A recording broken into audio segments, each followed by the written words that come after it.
So we can get started. All right.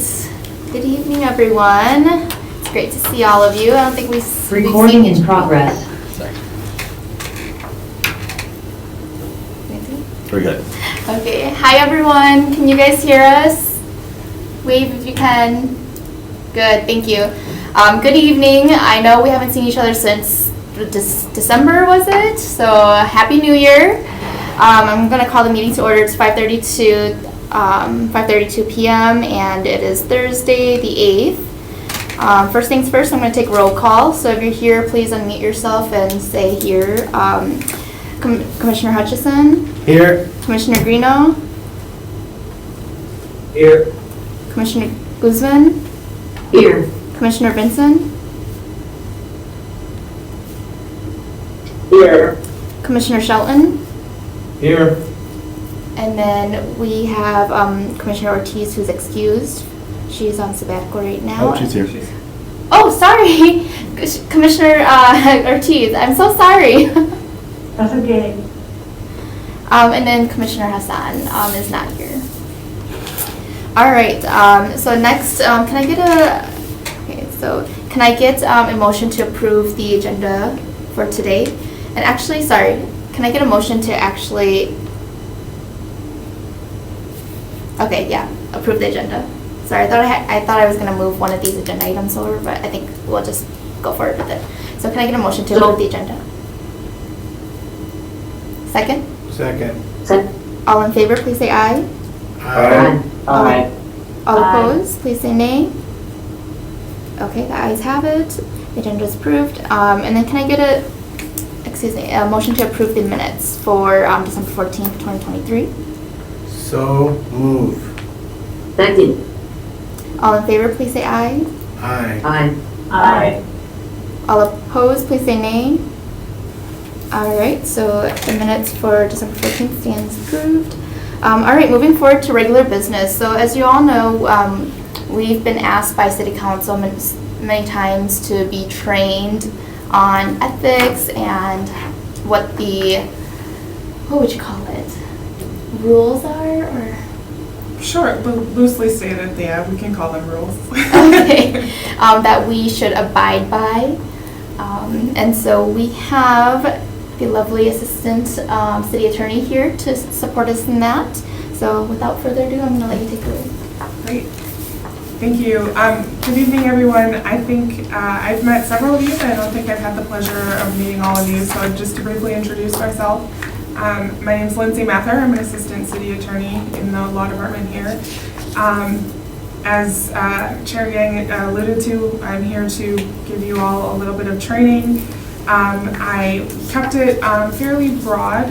We're just going to cover a couple different topics with some broad strokes, but please do interrupt me at any point as we go through with any additional questions or anything that you'd like to drill down on a little bit further. So just to get started,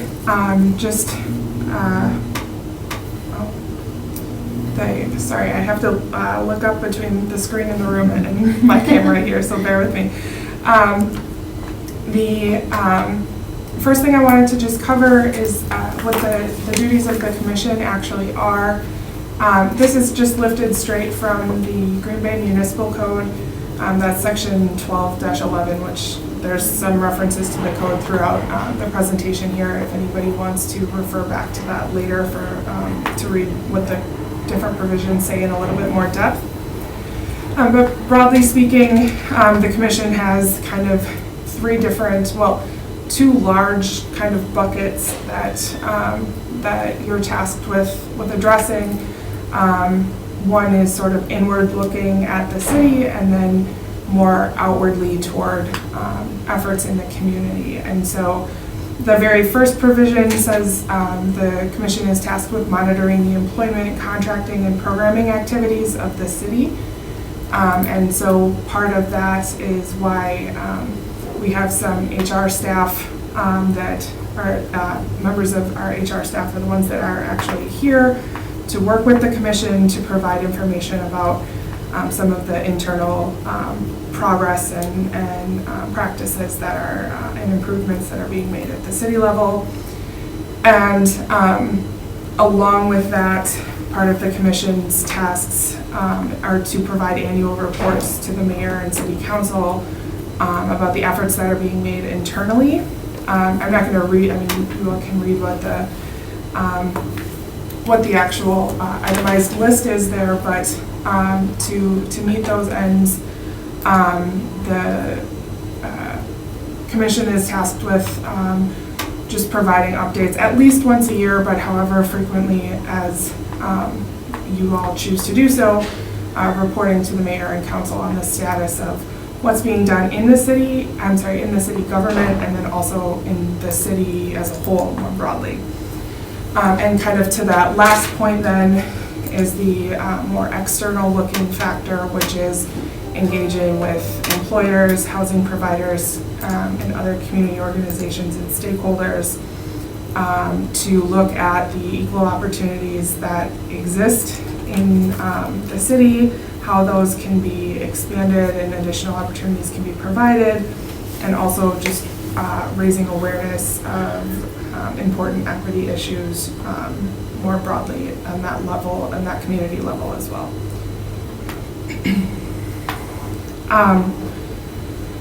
Really briefly, I did want to just cover the differences between conflicts of interest and bias, which are two different things that any members of any board, commission, committee of the city need to bear in mind whenever an item comes before you in your professional capacity.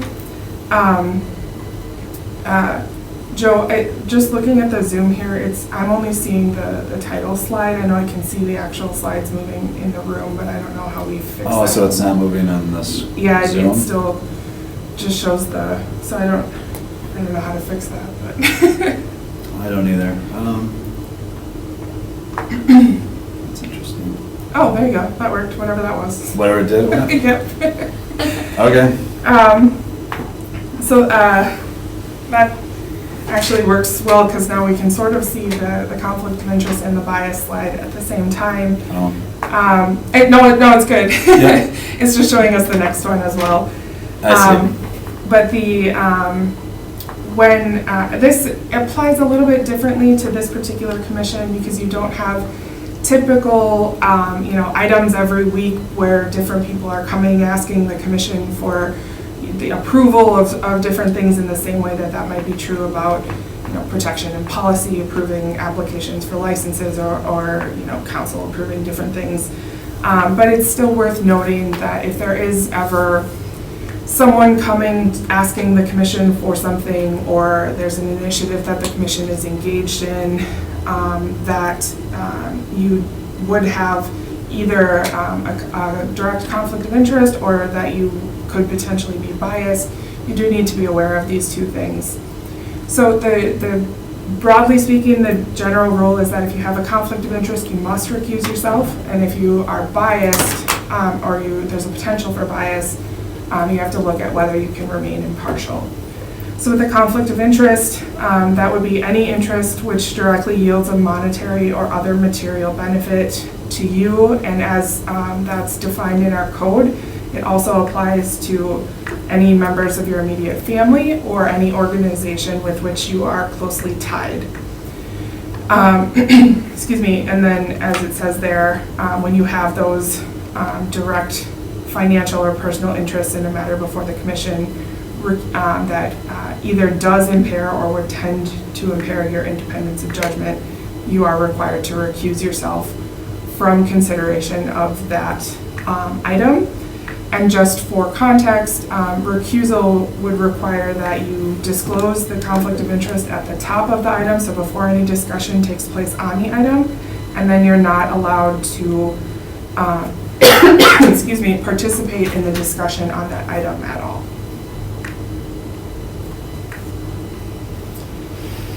Bias then is the potential for, there's not an actual direct financial interest or other direct material benefit to you from whomever is before the commission, but because of either an association with whomever is here or for some other similar reason, you may have the potential appearance of impropriety.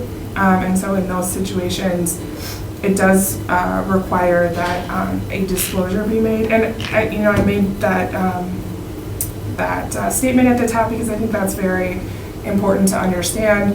When we talk about bias kind of generally in English language, I think it's generally thought of as having a position on something or maybe feeling a certain way on an issue. But when we're talking about it in this context, just having an opinion on something doesn't mean you're automatically biased or that you have to make a disclosure about that. What we're really talking about is when there's a personal or professional connection to a person or matter before the commission. And disclosure is required, meaning that you must announce the connection to the commission. But you are, unlike conflict of interest, which is an automatic bar, bias is up to you as an individual. And so you make the disclosure and then you state for the record whether you believe that you are able to remain impartial in considering the item that's before the commission. So if you do have a connection, but you said you believe that you're still able to be neutral in considering whatever the project or the person is asking for, you're not required to recuse yourself. However, if there is, if you do feel like you would not be able to remain impartial, you would be required to recuse yourself. And again, recusal would have to happen at the very beginning of consideration of that item. So it looks like Commissioner Greenhill might have a question. Oh, please. So when you say personal interest, can you define that more? Like, in terms of like personal interest, is it like family related, relative related? Is it on that end, or is it broadly speaking? Yes, it's a little bit of both. So that's one example. So for if let's say it is like a distant family member or something, that would be something that you would need to make that disclosure. Depending on if it's your spouse or child or parent or something like that, there's a close familial connection, then we're getting into conflict of interest territory. But if it's like my brother's ex-wife's cousin that I've met a few times, that's, you make that disclosure that you're familiar with the person, but it's not going to impact your ability to remain impartial on the consideration. The reason that I can't give you a specific definition is because it is quite nebulous, and that's why bias is really an individual determination. And I guess to that end, as kind of a side note here, but if you are ever wondering about something coming before the commission and whether that might create a conflict or be something that a connection that you may need to disclose, the law department would absolutely be willing to discuss that potential with you and whether you would need to disclose or make a recusal on any particular topic. But circling back to the question, unfortunately, I can't give you like a strict dictionary definition. The only So go ahead. So follow up. In terms of, let's say, a topic is brought before a topic, project, or initiative is brought before the commission, and it deals with either someone's nationality, or even more specific, since I'm a enrolled tribal member of a federally recognized tribe, that tribe in particular, would that be a conflict of interest?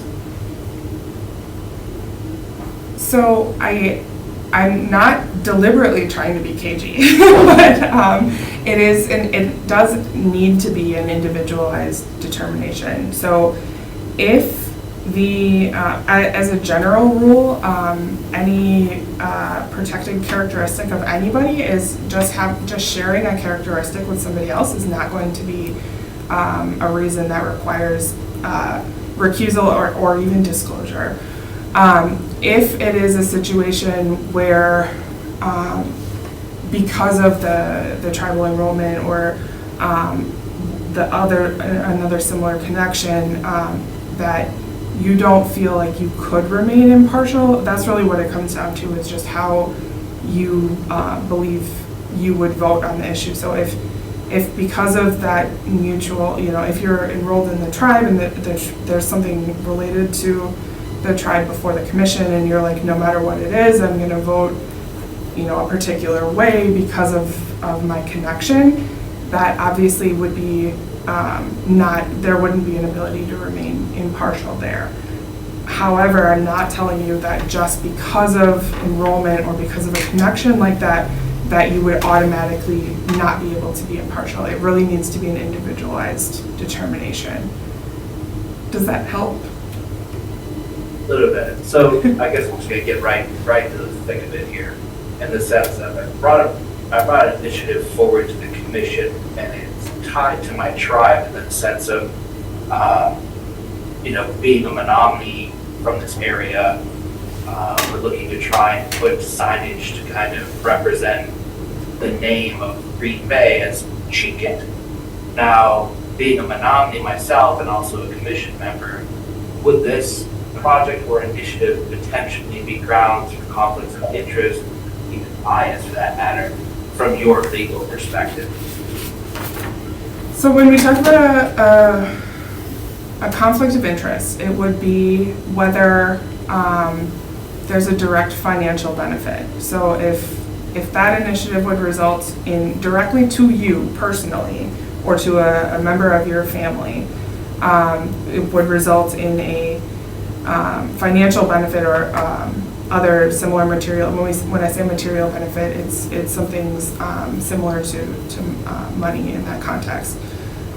If that's what we're talking about, if that's coming into play at all, then it could potentially be a conflict of interest that would require recusal. Again, if we're not talking about that type of direct financial benefit, and we're talking about potential bias, then it really just comes down to I'm unfortunately able to answer for you whether you can remain impartial in a particular instance. Well, it's not so much, I don't really want an answer per se from you of like, Sure. if I can remain impartial or not. It's just more so like, since you are an outside perspective looking in, because like, this is actually on something on the agenda tonight that we have. So I'm just like clearing this up right now before we move on that agenda item of like, okay, is this grounds for potential like conflict of interest? I'm not gaining any financial gain from this really. It's only just to educate, promote, raise awareness more than anything really. So it's kind of like my intent. So I'm just Sure. making sure that I'm following the law on this.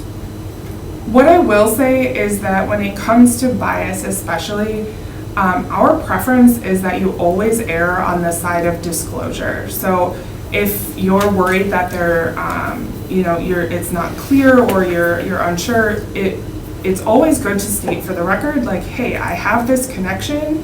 It doesn't result, like everything you just said would be a perfect disclosure in this situation. It doesn't result in a direct financial benefit for me, so there's no conflict of interest. I believe I can still remain impartial, but I'm just disclosing for the record that I have this connection. That's the whole purpose of the disclosures, is just to make sure that it's known to the public that there is some sort of connection, but that you have already analyzed that connection and you know that you are able to remain impartial. And I can just abstain from the vote once that comes to a vote, correct? You can always abstain, and if you're also, one element of bias also is that even if you are able to remain impartial, if you believe that the appearance of impropriety is so strong that you should still recuse yourself anyway, you can always do that. The same caveat applies though. If you're going to ultimately refrain from the vote, that means you can't participate in the conversation about the item at all. Okay. Just Thank for you. clarification, so I think the initial, what's on the item is not very specific in terms of what actually we're gonna do. But once we say we're gonna do this sign thing, and then we get to the point where we're gonna pick the sign maker or do the signs, and then it becomes real money, then I think if someone is related in a way to someone who's making a proposal, then I see the need to say I'm biased, or, you know, I am recusing myself because so-and-so is making, you know, a contract that's up for a vote. That's a lot different than just talking in general terms of a plan that we're gonna do, in my book, you know what I'm saying? Yep. So if we're talking plan, and, you know, there's specifics in the plan, but not really at this point, I don't think we're spending any money on anything yet, then I would say the door's kind of wide open. As long as you say, hey, I'm, you know, part of this tribe and I'm moving forward, you can still discuss it and you're not recusing yourself until we get specific items down the road. Then you may want to consider recusing. That's my take on it. I've had to recuse myself.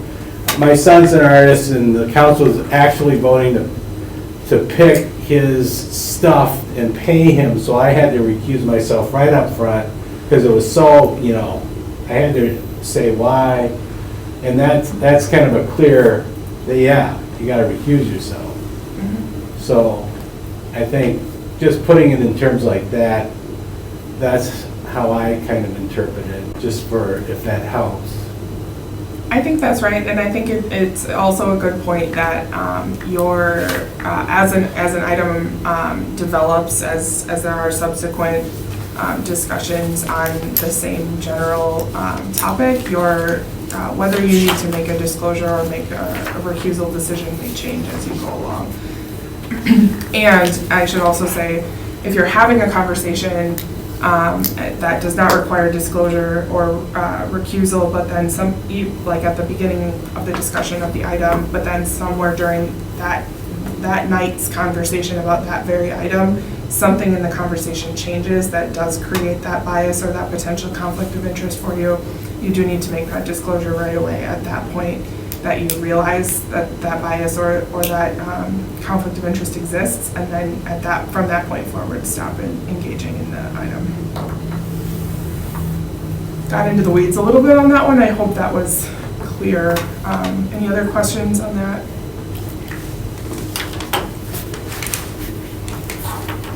Commissioner Vincent, did you have your hand raised too? For disclosure, does that need to follow any particular format? No. Just those two elements of what the connection is and whether you can remain impartial. There's not like magic words or anything that need to be said.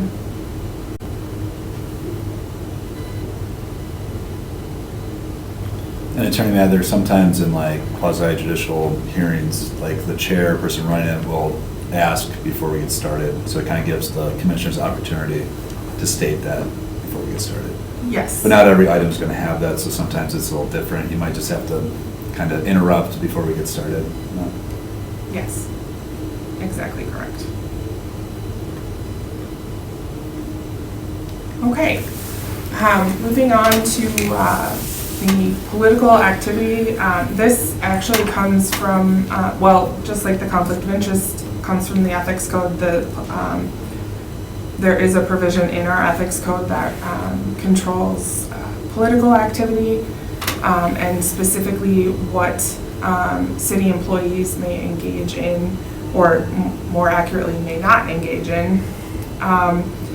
And really the important distinction is that when in the role of a city employee, where you're essentially acting or speaking on behalf of the city, you can't engage in political activism of any kind. when we talk about political activity, we're talking about direct support of a particular candidate for office or a particular referendum position. Those are the two things that are specified with, I guess, the only things that have any kind of specificity in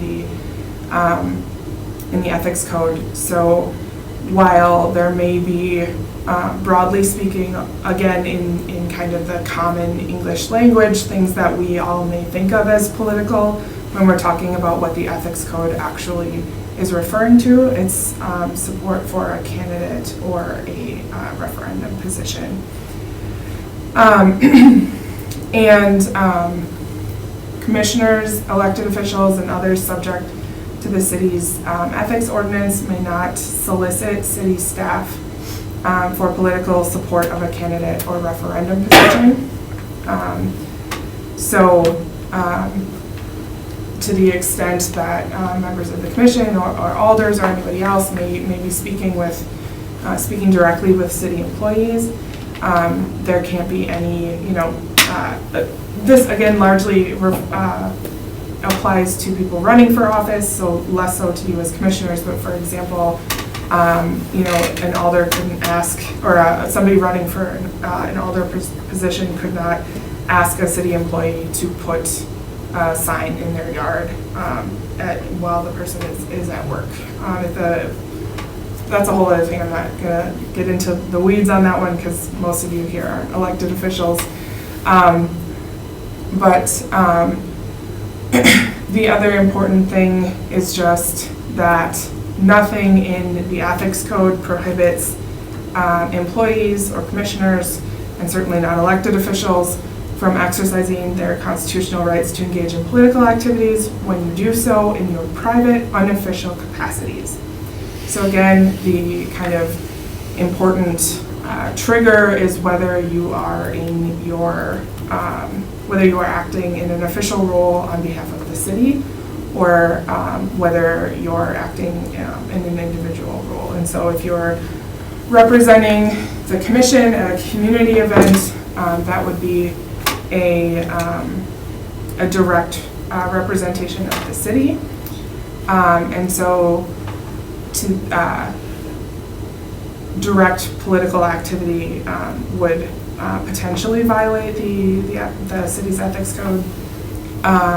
However, if you are on the commission and you also happen to be at some other, some community event not in your role with the commission or as an employee or any other connection to the city, you're free to engage in in whatever political activity you choose in your unofficial capacity. This kind of ties into the next topic, which is about social media, but whether it's at a community event or online, kind of the delineating question is whether you are, whether it's obvious that you are representing the city. So if, for example, I don't know whether you do, but if you all had Equal Rights Commission t-shirts and like City of Green Bay Equal Rights Commission and you were wearing that at a community event, it would appear to any onlooker that you are speaking on behalf of the city. And so that's when you would need to be careful about the political activity that you engage in. Again, talking about direct support of a candidate or referendum position. However, if you're, and that would be true whether it would be an actual commission event or whether you're attending an event in your personal capacity, but you happen to be wearing your City of Green Bay ERC shirt. That would still make it look like you are there on behalf of the city. And so that's something that you just kind of need to be cognizant of. This comes into play more so on social media than actually in public events like that. Really what we're talking about is whether you're, if you have a profile page and it says, chair of the Equal Rights Commission or, alder for District 2 or whatever, If it specifically identifies a connection with the city, again, if it's a personal social media page, you are free to use it how you like and have your whatever reference to your connection to the city on there if you like. However, you do need to be aware of any appearance that you're speaking on behalf of the city. So if you have something on if you have nothing on your personal page, no pictures with anyone from the city, it doesn't list a position with the city, none of that, nothing that a casual onlooker could look at your profile and say, oh, I think they are connected to the city of Green Bay somehow, then go ahead, you can say and do what you like on your page. If you do have any of those things that indicate a direct tie to the city, if you are posting about city business or about something that relates to the city, but you're doing so in your personal capacity, you would need, or on your personal page, you would need to include a disclaimer. The one that's on the slide here is, it's not like, doesn't have to be that language, but it just there needs to be some sort of statement that whatever the post or the comment or whatever is being made in your personal capacity and does not necessarily represent the views of the city of Green Bay. Or if you wanted to be more specific, you could say does not necessarily represent the views of the Equal Rights Commission of the city of Green Bay. But it is important that if you are acting in your individual capacity, and this is particularly true when we talk about kind of the interplay between social media and politics and your role on the ERC or in any other capacity with the city, it's important to make sure that that disclaimer is present where it's appropriate. Now, if you have, if there's a page on behalf of the commission that is, first of all, any page, if there is, I don't know if there is one, Joe? Yeah, there's an Equal Rights Commission.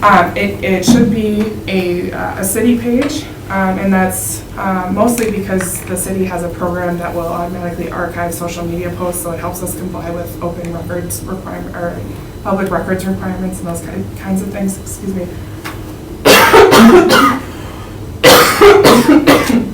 Sorry. And Lindsay, sorry to clarify, there isn't a social media Equal Rights Commission page. It's just a web page. The page on the web. That's what I meant. On the website. Yeah.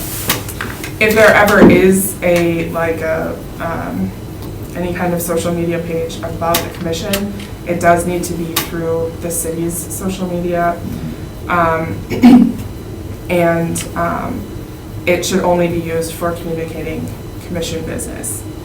Now, if there's, let's say that a page like that exists one day, and you as an individual want to repost it on your personal page or something like that, whether you need that disclaimer will depend on a couple things like, is it obvious from your profile whether you're connected with the city?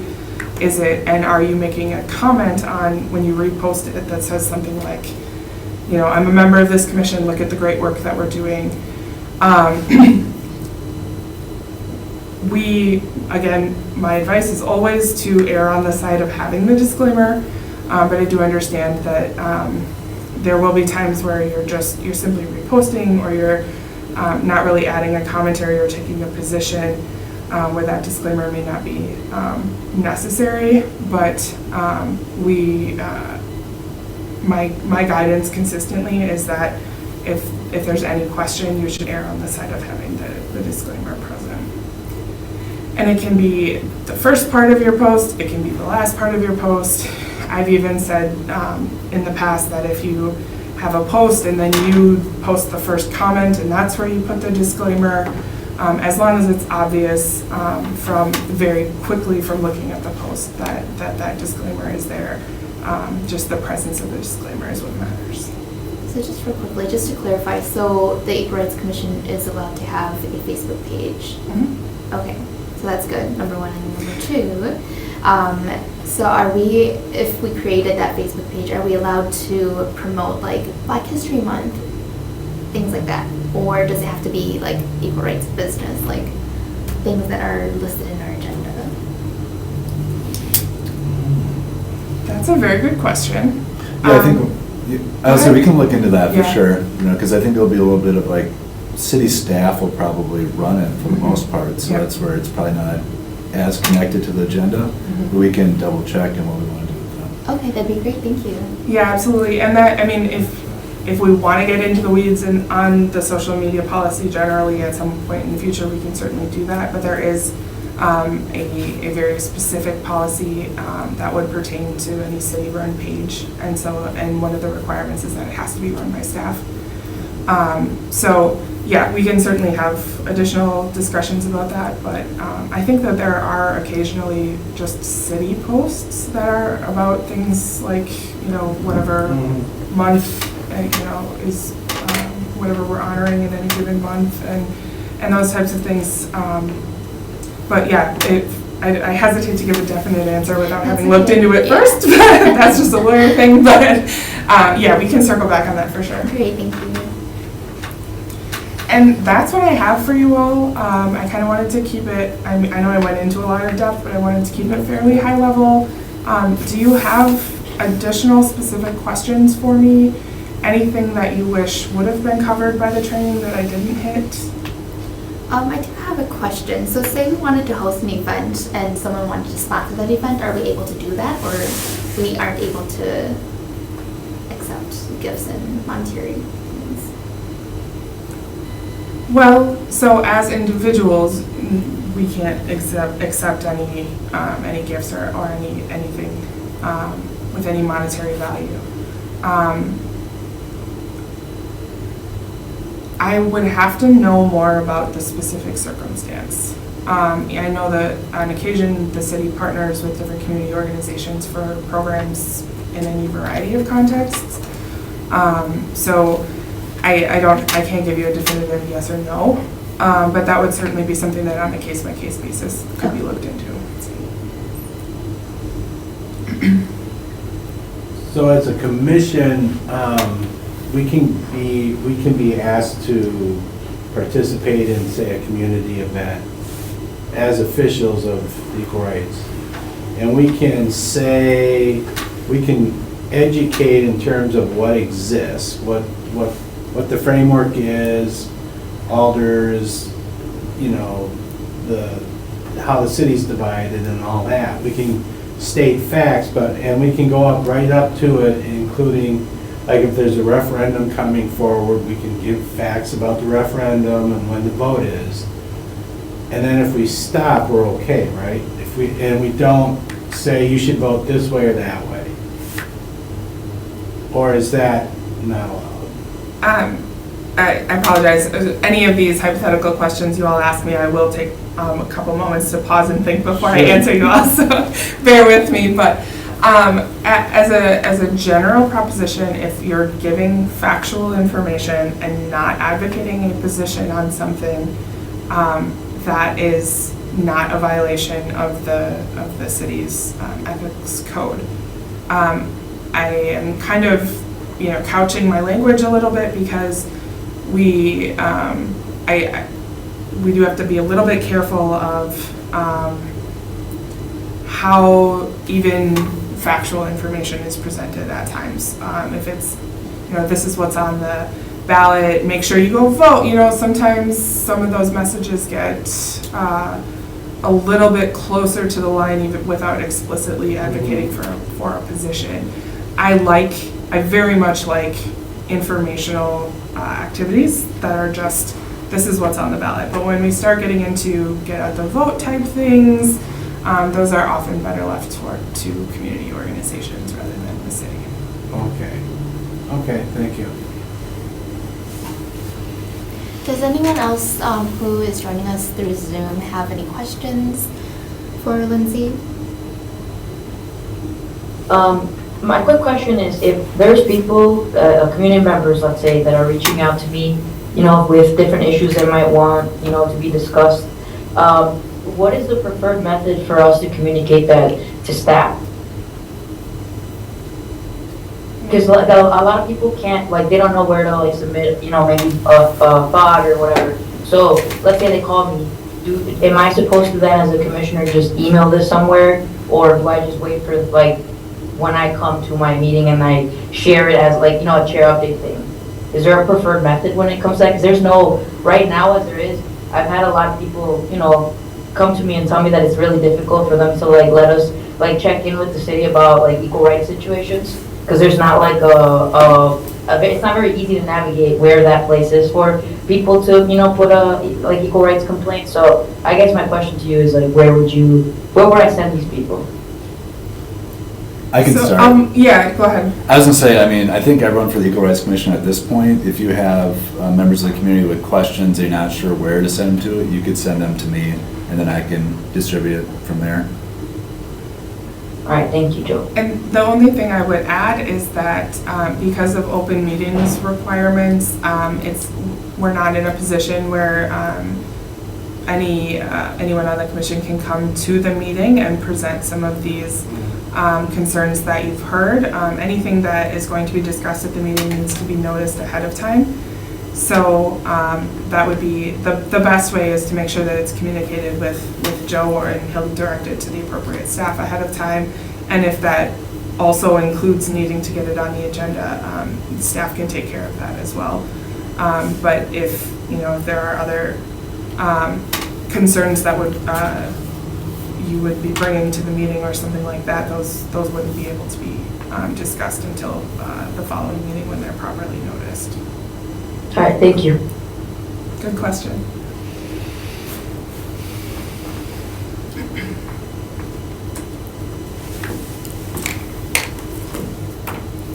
Anyone else have questions?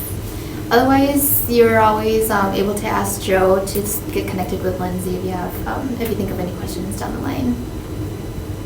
All right, well, Thank you all for your so time. Thank you, Lindsay. Thank Thank you. Thanks, you. guys. I really appreciated how you broke down the information into these simple slides that are, you know, really relatable and easy to apply to our work that we do as a commission. So thank you. You bet. And Joe has the slides now, so he can send them around if that's something that you're interested in. And if you do that, please feel free to include my email if anybody wants to send me questions directly. I'm happy to answer those. I appreciate all you folks listening. Thank you. Thank you so much.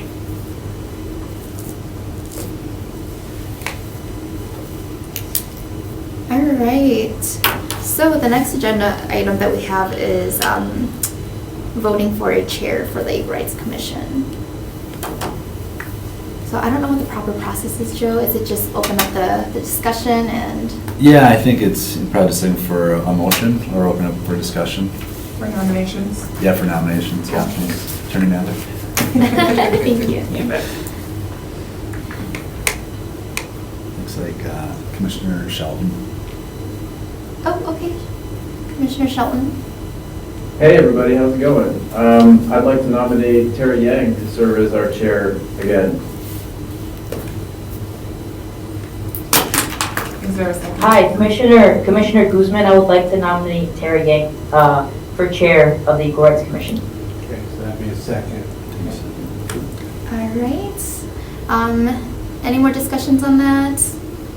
All right. All in favor, please. Oh, sorry. Do I have to formally say? Do you accept Okay. the nomination? Okay, sorry. No, that's okay. Well, I just want to say thank you guys for the nomination. It's been just amazing working with everyone in the commission and city staff. But I I'm sorry, I didn't want to get, go ahead, I finished. I just wanted to say something before you vote. Oh, sure. Yeah, I was just going to say I accept the nomination, but go ahead, John. No, I wanted to have the chance to speak for this because I think, Tara, you've done a tremendous job as our chair over the past couple of years. And, you know, with a lot, I think we've accomplished a lot, right? From the housing report, the visibility initiative, which you know, pretty much spearheaded. And, you know, I just wanted to like really thank you for that. And I'm sure you know that you know, you have the confidence of everybody else on the commission, but I just felt like since we're kind of having this conversation now, that we should acknowledge that and thank Tara for her work. I second John, and I also want to make the record show that we are very thankful for the work that Tara has done. For me, for example, with the onboarding process, Tara, you really explained it to the point where all these Robert's rules were not difficult for someone like me to understand, and that speaks volumes. You know, it makes it approachable. It's something that could, you know, normally be a little scary. You help me really, you know, want to be a part of it. So thank you. You're like the best leader, and I admire you a lot. So thank you for stepping up and accepting. Thank you both so much, and thank you to all the other commissioners. It's been a pleasure, honestly. It's been a learning curve for me, but I appreciate everyone's patience. And now that we have Andrea on board too, she's been super helpful in making things move along faster than it did the past couple years, because, you know, on my...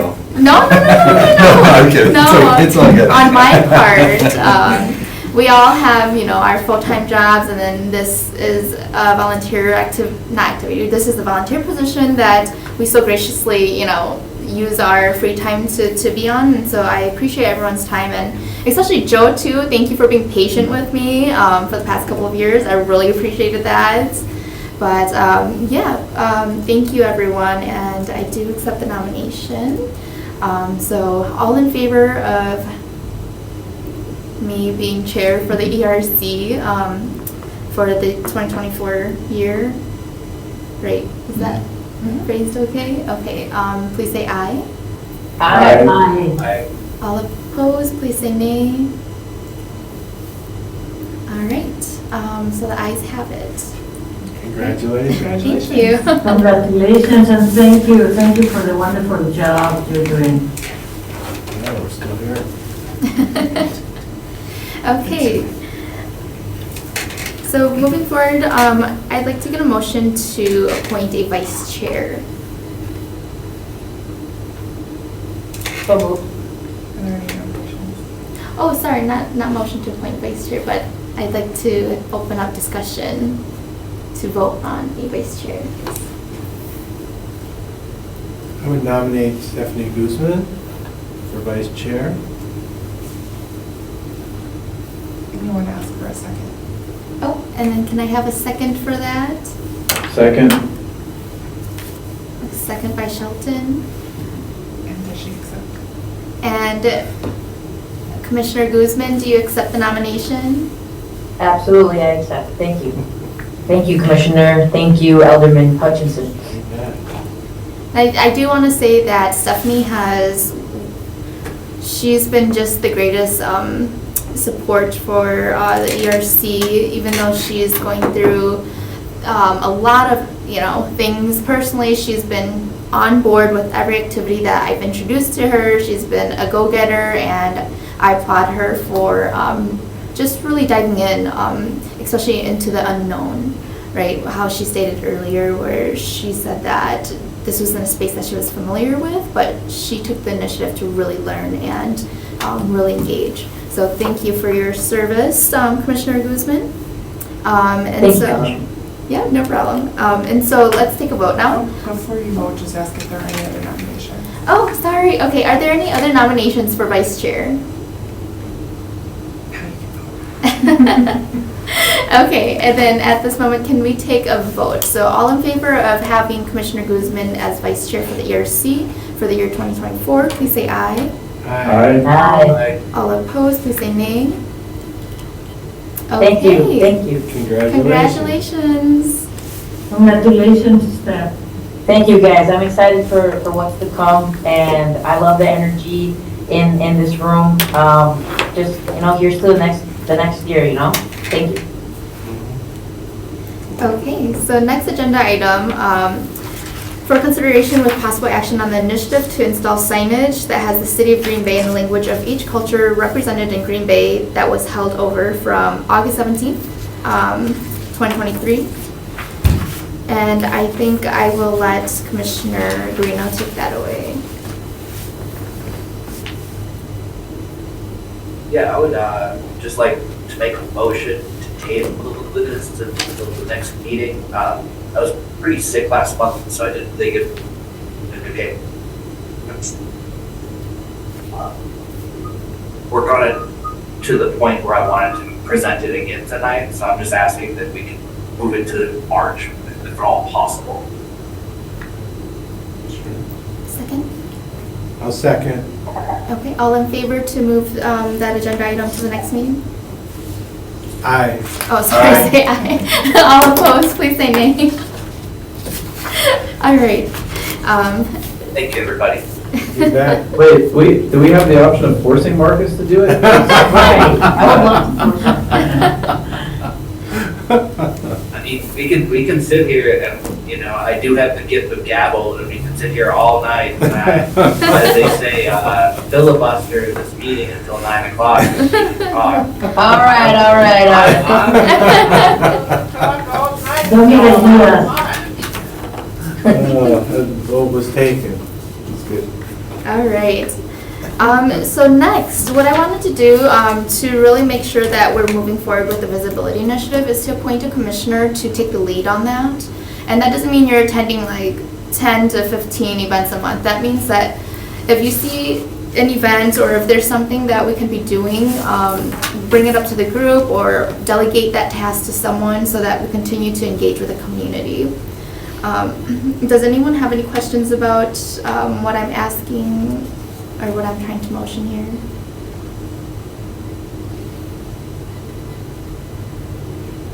Okay, so sorry. Well, I just want clarification, so you would like a commissioner to lead the visibility initiative and be kind of the guard master of a timeline, see what's input, what isn't. I would assume they'd be working with like Andrea. Okay, Yes. so, okay, got it. Yep, correct. You said it perfectly. So Okay. essentially you'd have a support role from Andrea here, any events she sees or anything that you want to bring up to ERC, you can coordinate with Andrea and Joe, and then they can help you with that process or coordinate that. But you aren't alone. Of course, the ERC is here with you, so if you have an idea, you can always bring it up to us and we will support you in that role. And of course, all of us are also responsible to attend events and really engage with the public as well. So it doesn't take away our responsibilities in this initiative. It's just having someone who is a representative who keeps us on track, like you were suggesting with the timeline. And for example, we have John, or Commissioner Shelton, who volunteered to be the point person for the housing report that we wrote. Good job. I'm hoping that we have the same representative that takes the lead for this initiative as well. Good idea. So can I open up discussion for votes on, or if anyone wants to volunteer for this? Tara would like to volunteer. You and I already we're gonna meet up anyway with Andrea. So if you don't mind, I don't mind stepping in and helping in that role. And you and I can discuss any more details further. And yeah. That would be amazing. I mean, and it doesn't just have to be one person. If it's two of you, that'd be awesome. So we'll, since Steph spoke up first, I'll say let's take a vote on that, unless anyone has any other nominations or if anyone else wants to. Tara, I feel like it would be nice if it was two, because it is a lot. I don't know. Sure. Just putting it on Yeah, the table. no, that's I good. don't know. I'm glad you spoke up. It is a lot of work. And you'll also have the support of Joe and Andrea in this as well. So is there another commissioner that would like to support Stephanie leading the visibility initiative?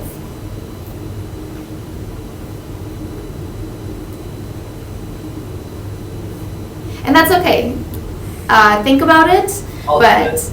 I'll do it. Okay, was that Greeno? You, Commissioner Greeno. Okay, Commissioner Greeno, perfect. Okay, so what we're gonna do is we're gonna take a vote. Do you want to probably make a motion first for those two commissioners? to Oh, okay. take the lead? So can I get a motion to appoint Commissioner Guzman and Commissioner Greeno to be the representatives or the point person to lead the visibility initiative? So moved. Okay, second. Okay, all in favor, please say aye. Aye. All opposed? Aye. All opposed, please say nay. Okay. So Stephanie, Commissioner Guzman and Commissioner Greeno, I will touch base with you guys and connect you guys with Andrea so that you guys can get started on the right path. Thank you. Thank you both so much for volunteering for that. Okay, next we have for consideration with possible action on the Equal Rights Commission community survey. And just to give you guys context to this, we discussed how we can track our engagement with the community, and this survey is what Andrea and I put together, more so Andrea. But Andrea so kindly put it together, and what she wanted to do was get input from the commissioners to see if this is what we're looking for. Is this what we want to be presenting to the public when we engage with them? Is this the survey that we want to see when we post feedback online? And so without further ado, I'm going to let Andrea kind of lead this discussion. So basically, I took all of the possible questions that were brought up at the last meeting, and I wrote them down, and then I typed them up, and I put them on a document. So while I'm just doing a lot of like the typing for all of you, these were all the questions that I heard from all of the commissioners. So I really want you to look at the questions. Do they make sense? What information are you actually looking for? Do the options make sense? Do you want to decrease the number of options? Do you want them different, or whatever it may be? So really, I took all of this information from the discussion during our last meeting in December. And Andrea did a really great job too, because these questions aren't just static. It actually, depending on how you answer each question, it'll bounce you to a certain set of different questions. I don't know if there's a better way to It's explain called it. branching. Branching. Yep. So in Microsoft Forms, it's called branching. So for an example, question number 1, before today, have you interacted directly with a commissioner from the Equal Rights Commission? If you say yes, it jumps you to question number 2. If you respond no, it jumps you to question 3. So I can add more branching. I can take out the branching. It makes sense to have the branching though. It keeps it clean. It keeps it less confusing, and it makes it shorter for those who don't have any background knowledge of the ERC. Do we have, were the questions in the packet? Yes. Yeah. Yep. They were all in the packet. Yep. Yeah, there are 12 questions and then the demographics. Which will add questions to it. But Yeah, and there's others. I looked at these, I thought these are great. It's a great starting point. I don't know if we have to have legal look at these. Have you looked at these? It's just information gathering. It's what we're kind of charged to do. We're looking at the citizens of Green Bay and how they feel it's going in terms of diversity and racial harmony and all that good stuff. So, and these are really nice and basic. There's no really leading things in here except, we give there's examples of important elements of equitable community, which all make sense. Now, I don't see any issues in this at all. I think they're all pertinent, and this is data that will form a database, right? And we'll be able to look at it and determine certain things are lacking or there's some really good stuff. And we can add it into the report to the Common Council as well. So this Okay. is going to be shared with everybody. It's open for everyone. Okay. And I love the fact you're bringing this up before we start the initiative, because then we're not, after several months, all of a sudden coming up with a questionnaire, which we should have had on the first day. So, yeah, I'm totally in favor of accepting this or something like this, if people want to go through it. I've made minor changes on this myself. Like, the two that kind of are the biggest ones for me under demographics, the highest level of education you've completed. The lowest one is some high school. I think there may be one lower, like just elementary, how high in elementary someone's obtained. Just so the bound is a little less. And then, and the other possible questions, there's some good. What would you like to see from the ERC? You know about the ERC resources, and an optional link. But I'd like to know, do they know about the city jobs that are available? That is a great big elephant on the table that I just can't believe the council isn't jumping on to address, because 95% of the jobs are white individuals and 5% are not white, when we're in the 60% is white. So to me, it's like, whoa. So I would add that one. I don't know if anyone else has any other things, but I think this is good. I think we should really finalize this soon.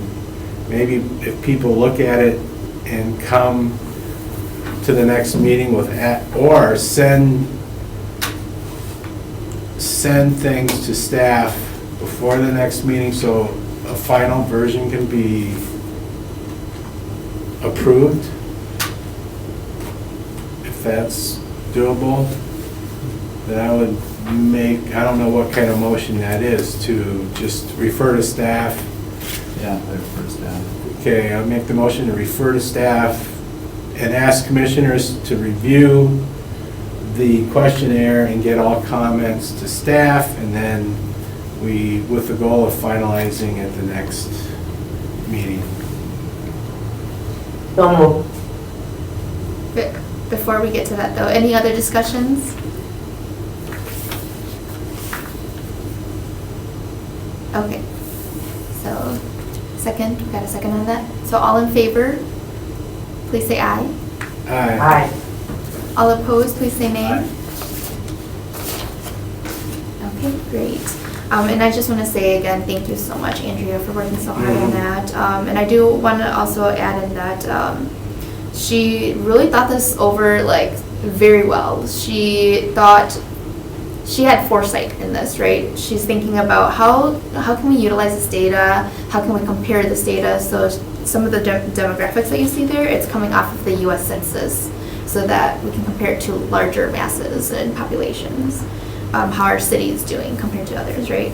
And then one question for the demographics, is that optional? That's optional, right? Demographics. Yeah, we can make any of them optional, absolutely. That's a really good question though, so if people want to let me know what should be optional, they should all be optional, honestly. Yeah. Yeah, Yeah, yeah. good point.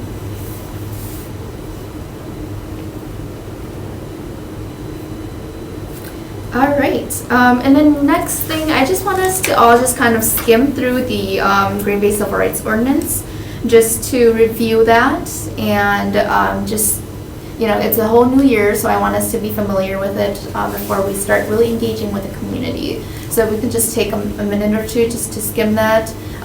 Everyone online, do you guys have the link to the ordinance? It should be in the agenda. Yes, I have it. Great. It's in, Yes. Okay, thank you. So please take a look over that and jot down any highlights that you see or any questions that you have. Do you want those now, or? Yeah, I think let's take a minute to kind of skim through it a little bit, and then, Gotcha. yeah.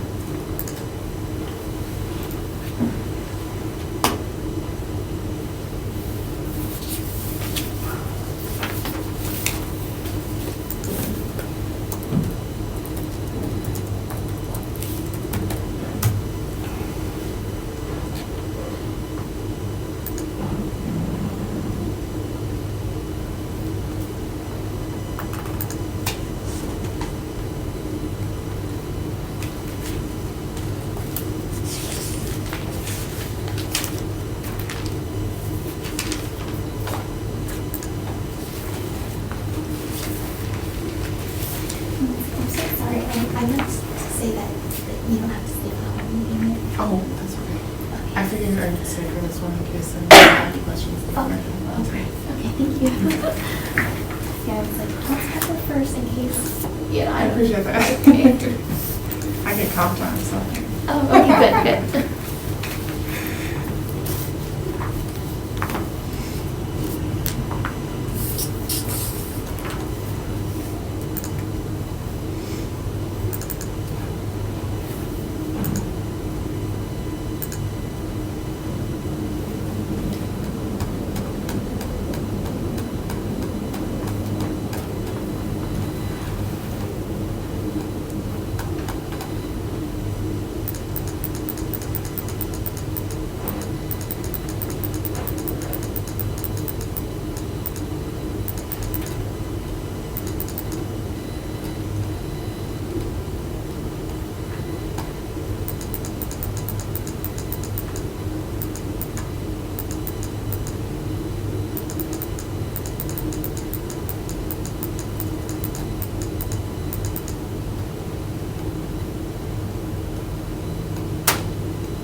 And commissioners who are online, feel free to unmute yourself and start a discussion.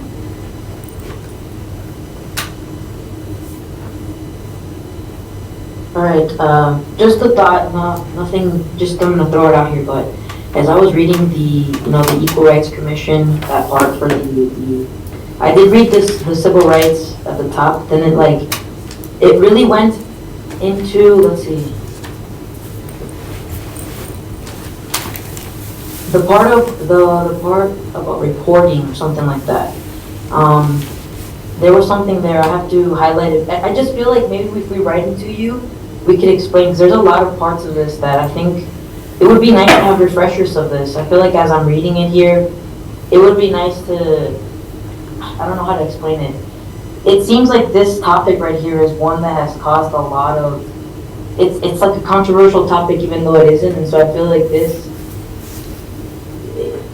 I don't know, I feel that, I don't know, just a couple thoughts there, I don't know. Commissioner Guzman, can you tell me which section that is that you're talking about? Here,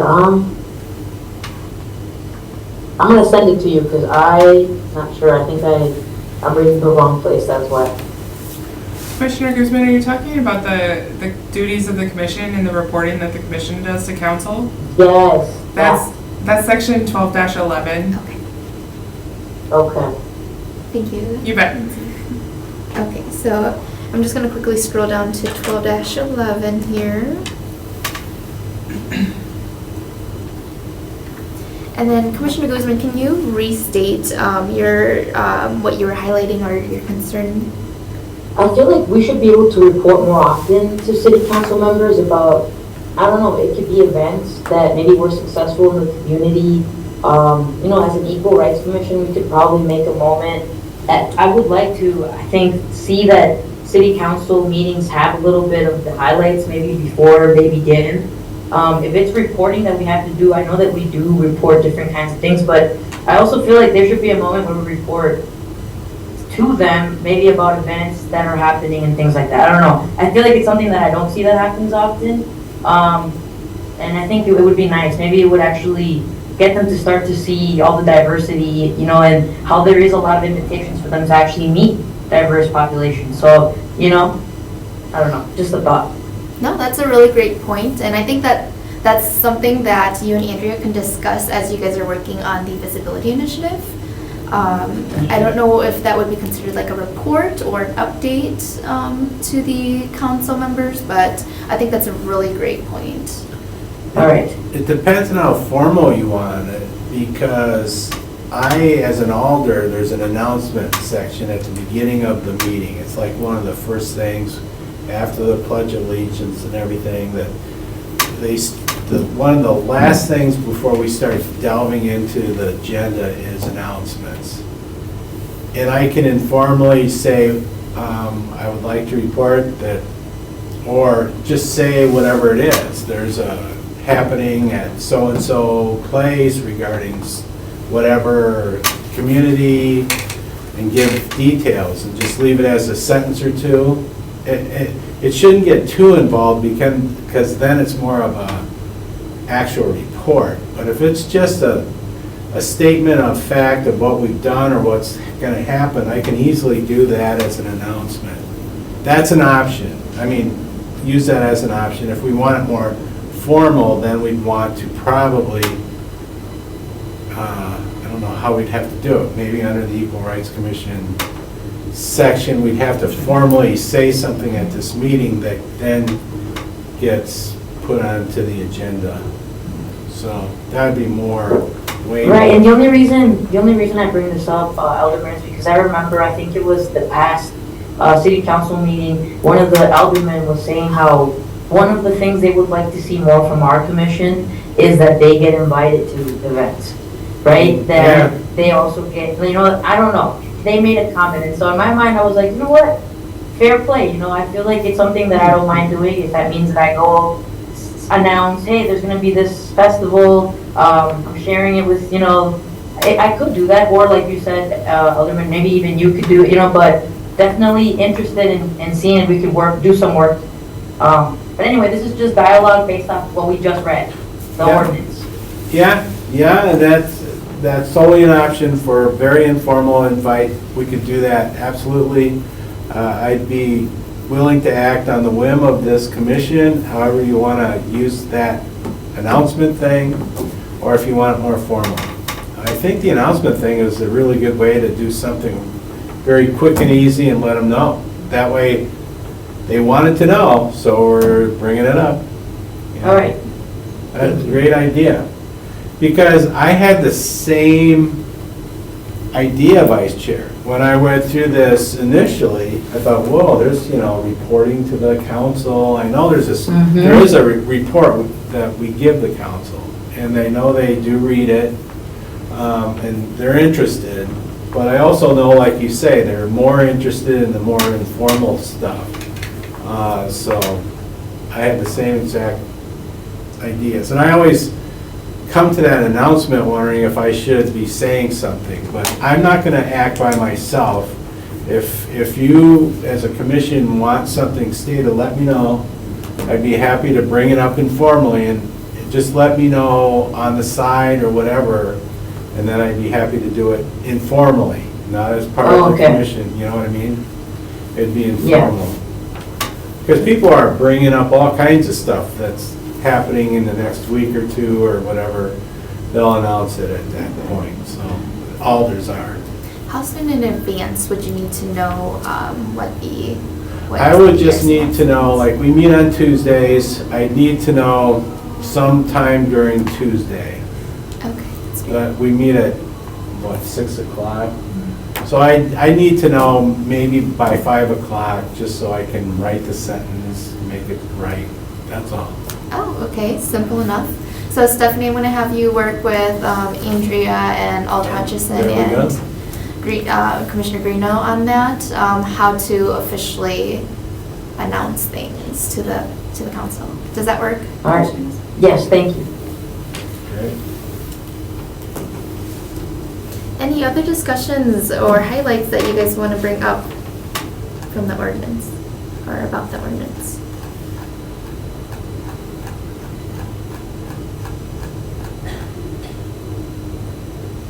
So I kind of want to just discuss this idea. I know we met last year with the commissioner chair for, or the chair commissioner for the Equal Rights of Milwaukee.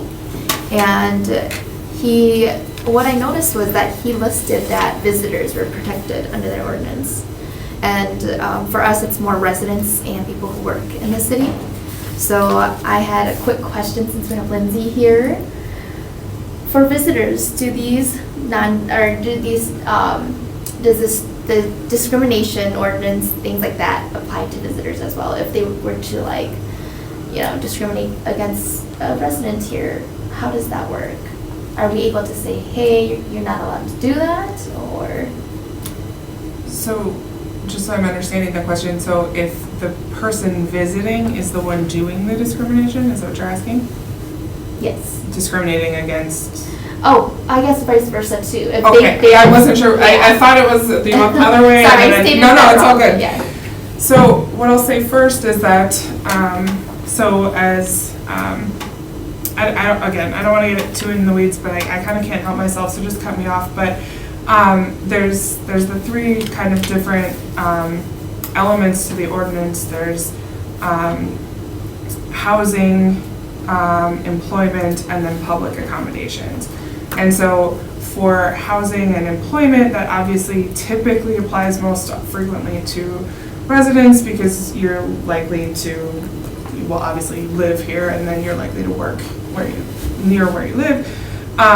But for public accommodations would be the one that most broadly covers visitors. So anybody who offers goods and services to the public is bound by the laws relating to the anti-discrimination laws about public accommodations. So if you're from out of town, but you're at a shop that anybody can go into and shop at, you can't be discriminated against just because you're from out of town on any of those protected characteristics. So to that extent, visitors are protected. We don't have any specific carve out in our ordinance for visitors. I can certainly look into what Milwaukee says about that if that's something that the commission, if that's a change that the commission would like us to explore. That's something you can direct staff to look into. On the other way, anybody who's in the city who's discriminating, whether they're from here or not, everybody's subject to our anti-discrimination ordinances. And so if it falls into one of those categories, if it's employment, housing, or public accommodations, again, whether you're from here or not, you still can't discriminate. And so it kind of goes both ways. You're protected if you're visiting here, and you're protected from people who aren't from here. Makes sense? Yeah. That sounded terrible when it came out of my mouth, but that's not what I meant. Yeah. Thank you. I appreciate that clarification.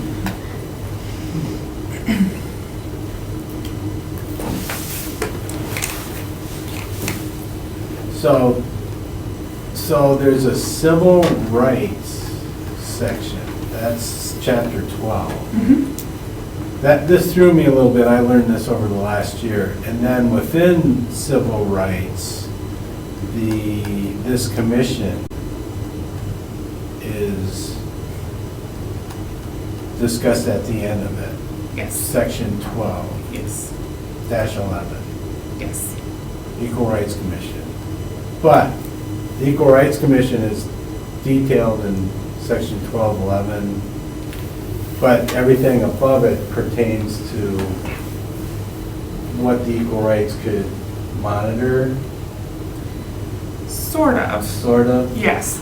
So first of all, with respect to the names, it's kind of just a quirk of our recodification that happened. It was originally, when council passed the ordinance, it was called the Equal Rights Ordinance.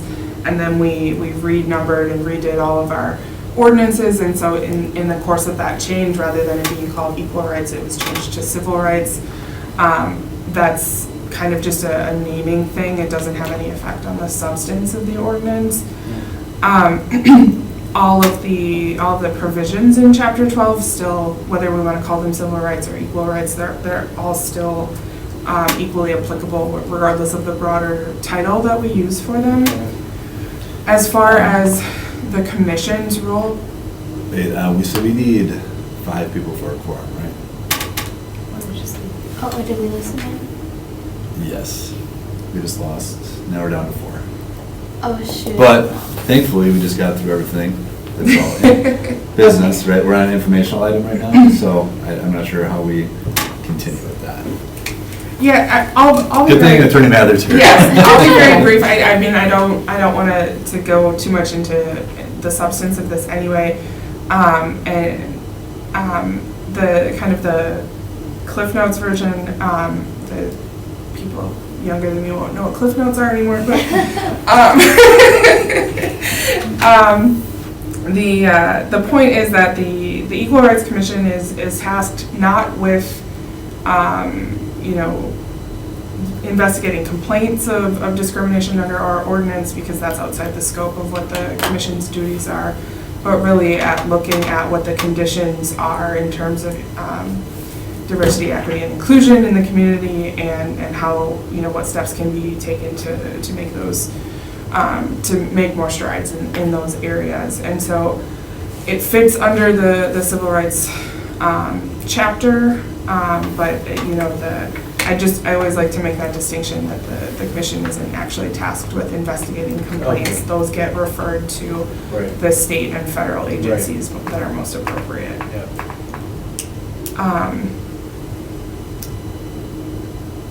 I won't go into any more detail, and I would suggest that we not discuss the item any further, just because we've lost a quorum. But certainly, I also wanted to offer, if the commission is interested, and I promise I can do a brief training on the substance of the actual ordinance, if that's something that the commissioners want. And I'm also, if you do have suggestions about changes to the ordinance language, always happy to discuss those as well. Thank you. Yeah, I think let's touch base, Andrea, about that. I think that'd be a great refresher for all of us. Can we just make a note at what time, 6:50, the quorum ended, and everything after 6:50 was without a quorum? Yep. Okay. We can put that in the minutes, and then we don't take a motion to adjourn? No, we just have to adjourn by virtue of the loss of a quorum. So. Okay. Such a good I was gonna not approve adjournment, so. So are we good to stop recording everything? Yeah, I mean, as the chair, I would just note for the record that we've lost a quorum, so the meeting has to end. Okay, so for the record, we've lost a quorum, so the meeting for tonight has to end.